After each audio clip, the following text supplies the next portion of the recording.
everyone. I hope you're doing well. This has been a difficult year. That's the least I can say. It's been almost a year to the pandemic now, but whenever you look at the education scenario, it still seems very difficult, especially for the students who will be completing their class 12 boards next year in the month of March and April. It still seems very difficult because we have seen how difficult the admission process has been this year. I want to just shed some light how the admission process looks like in the year 2021.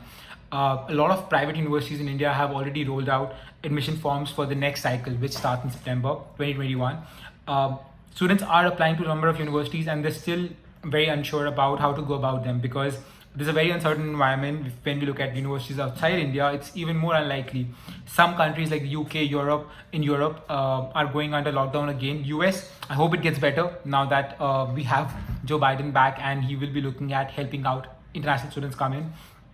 But the idea still remains how safe it is to go to an international university. Those criteria still remains in check. I would certainly give you a few pointers there. Make sure the country you're getting into, what form of immigration policies they're getting into. Are they letting students come in the first place or not? What are the stay back policies? Because of the pandemic, some countries have refined those.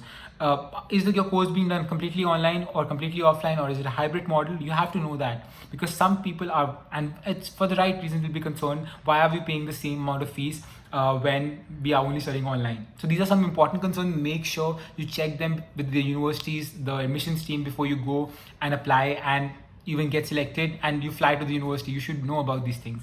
When you're looking at India, some of the private universities and liberal arts colleges, they are making all the norms to make it a safe environment for students. The university this year also has started classes online. They're hoping for things to get better. Otherwise, they'll come up with better measures to create a hybrid model of learning. They're already working on it.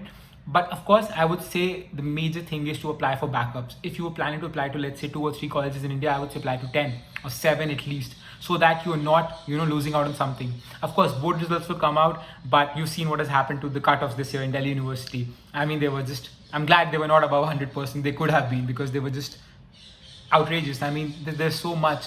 That means you cannot wait for the results to come out. You have to apply to private schools now to make sure that you reserve a seat before you get into even your boards. And why not? Isn't that a better feeling to have reserved a seat in college even before you get to your board examination? I think that's a better feeling to have. Or rather get into colleges and reject the colleges later instead of running after them. So please make sure you are wise and rational when making a decision.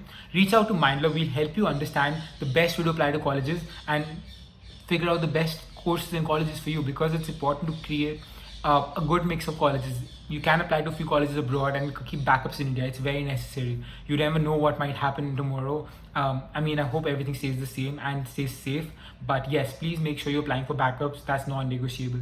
And for any further information, please do reach out to us. We're always here to help in your admissions and application journey. Thank you so much.